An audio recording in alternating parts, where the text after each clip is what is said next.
तो जैसा कि पिछले एपिसोड में हमने देखा था, टेंग वांगवान ने 30,000 सोल से वांगलिंग पर अटैक कर दिया था।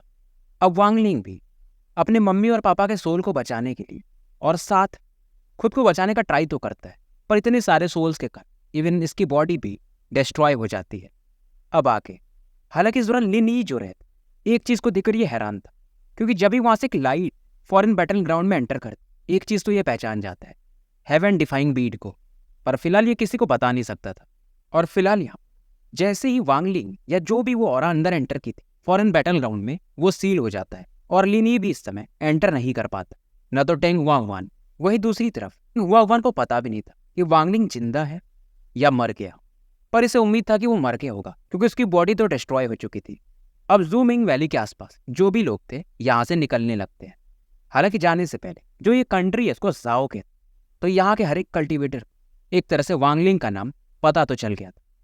पूनांजी भी डाओसिक के डिसाइपल्स को लेकर निकल जाते और इनके साथ में एक डिसाइपल थी इनकी, लियू में, इस नाम को याद रखना।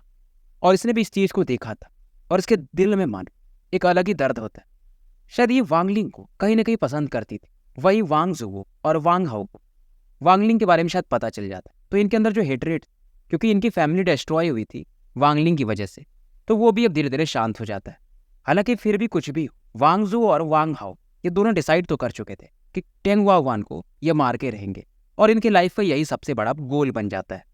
और वापस आने के बाद पूनांजी ने वांग हाओ को अपना डिसाइपल बना लिया था।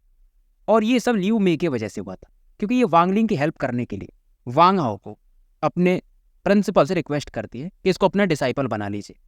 वही टेंग वांगवान ये वापस आने के बाद क्लोज डोर कल्टीवेशन में चला जाता है, और जब तक ये बाहर नहीं आएगा, जब तक ये नासेंट सोल के लेट फेज में ना पहुंच जाए। अभी जो फॉरेन बैटल ग्राउंड, इसमें एक अलग अलग डोमेन्स, कई सारे यानी हजारों कंट्रियों से रैंक 3 के कल्टीवेटर, रैंक 3 कंट्री के कल्टीवेटर्स आते रहते हैं।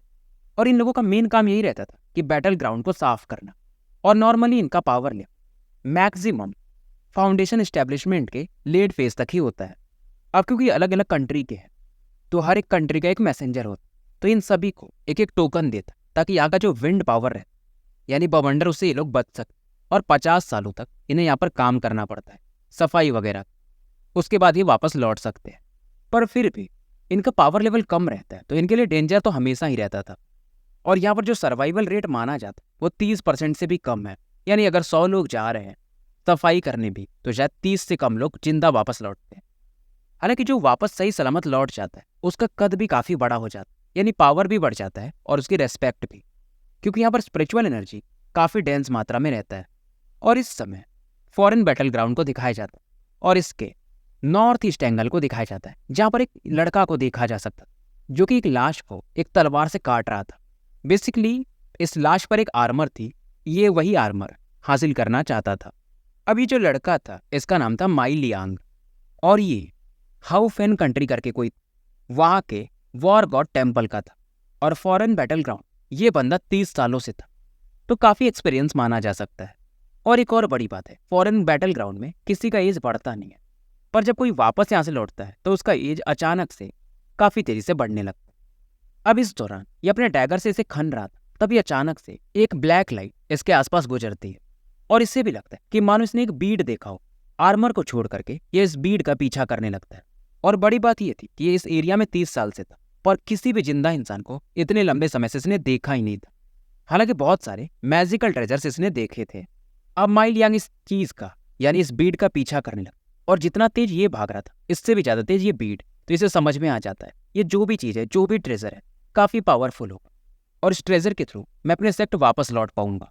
और इसके बाद मेरी जूनियर अप्रेंटिस सिस्टर मुझे पसंद करने लगेगी और ये ट्रेजर को मैं सेक्ट को दे दूंगा और बाद में अपनी जूनियर सिस्टर के साथ शादी कर लूंगा। कितना अच्छा होगा, ये सब इसके दिमाग में ख्याल आने लगते हैं। अब माई लियांग इस चीज का पीछा कर रहा था, पर इसे ये पकड़ नहीं पा रहा था। अब ये अपना मैजिकल वेपन निकालता है। अब इसका ये वेपन काफी तेजी से बड़ा होने लगता है और उस बीड का पीछा करने लगता है। धीरे धीरे इस बीड के ये काफी करीब पहुंचने लगता है और काफी एक्साइटेड। समय इस दौरान बीतते जाता है, पर चाहे कितना भी कोशिश करता है उस बीड को पकड़ ही नहीं पा रहा था। कुछ न कुछ गैप रह ही जाता है और 3 दिन इस दौरान निकल जाते हैं। माई लियांग देखते कि फॉरेन बैटल ग्राउंड के दूसरे पार्ट में पहुंच चुका है। अब इसको सामने में कुछ डेंस कई सारे रिफ्ट्स वगैरह दिखाई देते। ये तुरंत ही अपने वेपन को रोक देता है। अब एक प्रकार से टेलीपोर्टेशन रिफ्ट यानी स्पेशल क्रैक टाइप ये जानता था कि फालतू में जान गंवाने से अच्छा है पीछे लौट जाता हूँ। अब इधर जो ब्लैक लाइट जो कि शायद बीड ही था वो उस स्पेशल रिफ्ट में एंटर कर जाता है। अब ये जो स्पेशल रिफ्ट बोलो या डोमेन कुछ भी बोलो, इसे देखकर माई लियांग कहता है यार ये रिफ्ट कितने सारे ट्रेजर्स को निगल चुका है और इसको भी निगल गया। कम से कम 8,000 10,000 तो ये निपटा ही दिया होगा। तभी अचानक से ये फील करता है कि मानो कोई इसके कंधे पर अपना हाथ रख रहा हो, और जब पलट के देखता है तो उसके सामने में एक मिडिल एज्ड मैन दिखाई देते हैं। मिडिल एज्ड मैन भी इससे कहते कि लिटिल गाय, क्या तुमने वो ब्लैक लाइट देखा? माई लियांग देखता है कि ये जो ओल्ड मैन इनके कपड़े पर एक सिंबल बना हुआ था हैमर का, और शायद ये रैंक 5 के किसी कंट्री के थे, जायन डेमन क्लैन के। और इतना तो ये समझ जाता है कि ये मिनिमम सोल ट्रांसफॉर्मेशन लेवल पर तो होंगे। माई लियांग इसका मानो गला ही सूख जाता है। अभी तुरंत ही बोलता है कि सीनियर मैंने देखा वो ब्लैक लाइट, वो जो स्पेशल रिफ्ट उसके अंदर एंटर कर गया था। ये मिडिल एज्ड मैन वही थे जो कि वांगलिंग का पीछा कर रहे थे, क्योंकि ये भी कितना भी पीछा करते, ये बीट इतना फास्ट था कि ये इनको इस बीट को पकड़ नहीं पाए थे। स्पेशल रिफ्ट को मतलब इसके अंदर वो खुद को डिवोर तो नहीं करने दे सकते, पर अंदर एंटर करना काफी टफ माना जाता है। और एक चीज से ये और हैरान, जब ये पीछा कर रहे थे तो माई लियांग इन्हें दिखता है, और माई लियांग का पावर लेवल वैसे कम है पर ये इनसे तेजी से ट्रैवल कर रहा था। उस शटल को देखकर भी हैरान थे। अब इस दौरान ये माई लियांग की तरफ देखते और इसके शटल को ले लेते हैं और कहते ये मेरा हुआ। इसके बाद ये यहाँ से निकल जाते हैं। माई लियांग इसके तो पसीने छूट रहे थे और ये भी यहाँ से निकल जाता है। अब कोई भी स्पेशल रिफ्ट हो, इसके अंदर एक सक्शन फोर्स होता है, यानी अगर कोई इसके ज्यादा करीब जाए तो उसको अंदर खींच लेता है। इसलिए सोल ट्रांसफॉर्मेशन लेवल के भी बंदे इसके करीब जाना पसंद नहीं करते। समय इधर गुजरते जाता है और वो जो लाइट वो अभी भी उस स्पेस में ही, यानी कि उस रिफ्ट में, और इस स्पेस में एक काफी बड़ी बॉडी को देखा जा सकता, पर इस बॉडी के फोरहेड पर एक एक्स का निशान था, हैमर का निशान नहीं था, एक्स कुल्हाड़ी। और अगर जायन डेमन क्लैन के लोग होते तो इस चीज को पहचान जाते, क्योंकि ये किसी एंसेस्ट्रल ट्राइब का निशान है। फॉरेन बैटल ग्राउंड में कुछ स्पेशल क्रिएचर्स भी रहते और उन्हें ये जो बॉडी थी ये डेवोर करने लगे, और फाइनली इसका जो सोल फायर था और भी स्ट्रांग होते जाता है। इस दौरान वांगलिंग भी जाग जाता है। वांगलिंग कहना गलत हो, वांगलिंग का सोल जाग जाता है, क्योंकि बॉडी तो इसकी डिस्ट्रॉय हो चुकी है। वांगलिंग इस समय एक सोल फायर के समान ही था, और इसके सोल के पास ही एक और सोल फायर, और इस सोल फायर से मानो एक एविल ऑरा बाहर निकल रही हो। और वांगलिंग फिलहाल इस बॉडी के सोल के अंदर ही, मतलब एक बॉडी थी, शायद इसकी वजह से ये बचा हुआ था। और वांगलिंग को यहाँ पर जो फॉरेन बैटल ग्राउंड के क्रिएचर्स थे ये खाना चाहते थे, पर ये बॉडी उनको खा जाती थी, और बॉडी का जो डिवाइन सेंस पावर था वो बढ़ते जाता। और वांगलिंग को पता नहीं था कि कितना समय निकल चुका है। समय बीतता है और वांगलिंग की जो याददाश्त थी ये फिर से वापस आने लगती। इसे अपनी फैमिली, टेंगवा वान, सेटूनान सभी की याद आती है। आखिरी समय में इसे किसी और ने नहीं बल्कि सेटूनान ने बचाया था, तभी ये फॉरेन बैटल ग्राउंड में एंटर कर पाया था। और जैसे ये लोग फॉरेन बैटल ग्राउंड में एंटर करते, ये जो हेवन डिफाइंग बीट था इसमें कुछ चेंजेस आते हैं, और मानो ये जो बीट था वो गायब ही हो जाता। पर वांगलिंग को ऐसा नहीं लगता था कि वो चीज़ गायब हुआ है, मानो वो चीज़ वांगलिंग के सोल के साथ शायद फ्यूज हो चुका था। एक तरह से वो गल गया था और वांगलिंग के सोल में मिल गया था। इसी की वजह से अब वांगलिंग भी इन क्रिएचर्स को डिवोर कर पा रहा था। और सेटूनान इस समय वो गहरी जो सुसुप्त अवस्था होती है, यानी गहरी निद्रा में जा चुके थे, पर वो सोने से पहले वांगलिंग के जो पेरेंट्स का सोल था उसे भी प्रोटेक्ट कर लेते हैं, एक लेयर बना देते हैं। वांगलिंग के पेरेंट्स क्योंकि वो कल्टिवेटर्स नहीं है तो उन्हें रिवाइव नहीं किया जा सकता, एक नई बॉडी में डाला नहीं जा सकता। वांगलिंग बस इन्हें इसलिए रखना चाहता था ताकि इसकी एक मेमोरी रहे। अब वांगलिंग एक चीज़ और रियलाइज करता, इसका डिवाइन सेंस काफ़ी ज़्यादा एक्सपैंड हो चुका था। अब वांगलिंग ये जो जायंट बॉडी इसके आसपास थी इससे बाहर निकलता, इसको एक कोल्ड ऑरा तो फील होती है, और कोई दूसरी बॉडी ढूंढने की कोशिश करता है, क्योंकि फॉरेन बैटल ग्राउंड है तो बहुत सारी लाशें होती है, तो कहीं भी ये छिप सकता है और बॉडी के थ्रू थोड़ी ऑरा एब्जॉर्ब कर सकता है।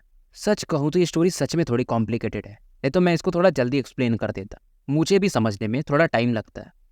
अब समय बीत रहा था, वांगलिंग को समझ में नहीं आते करूँ तो करूँ क्या। तब इसे याद आता है एक फॉर्मेशन बुक जो कि इसके पास, तो फिलहाल ये उस बुक को पढ़ने लगता है।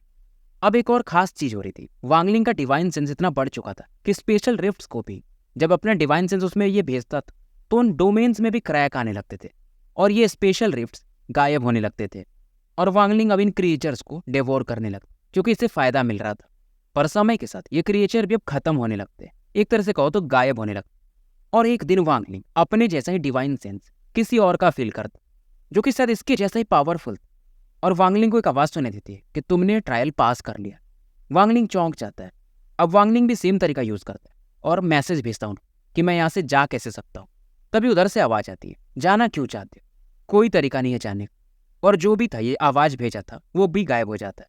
एक चीज़ तो वांगलिंग को समझ में आ जाता है, यहाँ पर कई सारे डिवाइन सोल्स जो कि बहुत पावरफुल है, शायद इससे भी ज़्यादा पावरफुल है, और सबका शायद एक अलग अलग एरिया हो।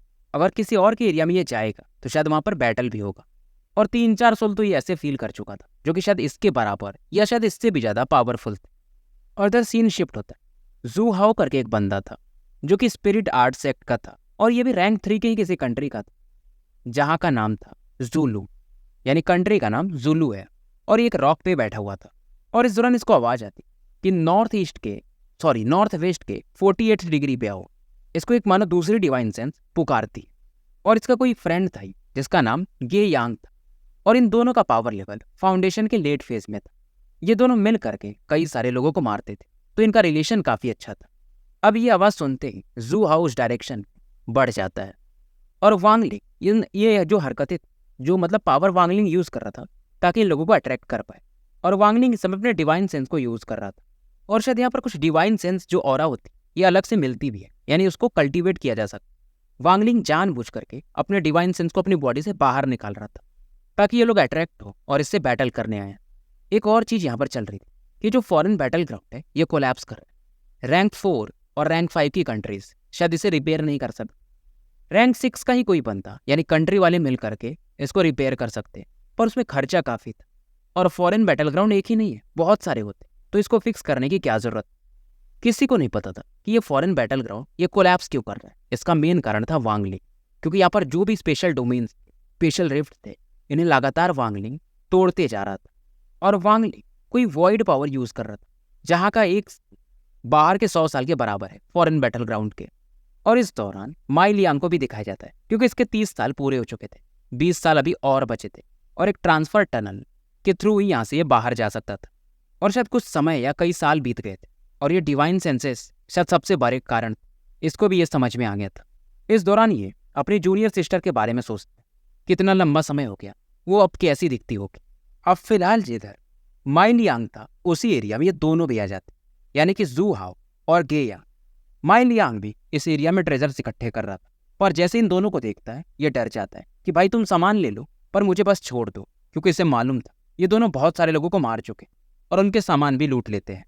अब जू हाओ तुरंत इस बैग को स्कैन करता जो कि माई लियांग ने उछाला था। अपने डिवाइन सेंस इसे ऑब्जर्व करके ये काफ़ी खुश होता है और ये कहता है कि ठीक है मैं तुम्हें जाने देता हूँ, निकलो यहाँ से।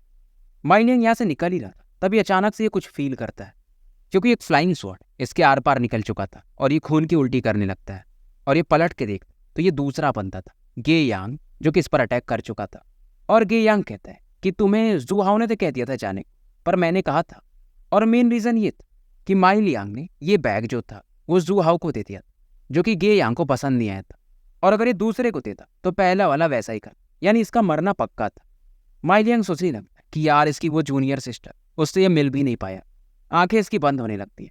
पर तभी अचानक जो एक स्पेशल रिफ्ट वहाँ से एक ऑरा प्रकट होती है और एक सोल मानो इसके बॉडी में एंटर करने लगता है। माई लियांग का जो चोट वो रिकवर करने लगता है, और इस दौरान एक आवाज़ आती है, टेंग वांग वान, मैं वापस आ चुका वांगलिंग। और ये चिल्लाता है कि मेरा डिवाइन सेंस सभी वापस लौट आओ। और जो भी डिवाइन सेंस वगैरह बाकी लोगों ने कलेक्ट किया था अपने बैग में रखा था वो अचानक से हिलने लगते और वांगलिंग की बॉडी में आकर यानी कि सोल में मर्ज होना शुरू हो जाते हैं, और आसपास जो भी कल्टीवेटर्स वो काफ़ी डर जाते हैं। तो स्टोरी को यहीं समाप्त करते हैं और मिलते हैं फिर कल एक नए वीडियो के साथ।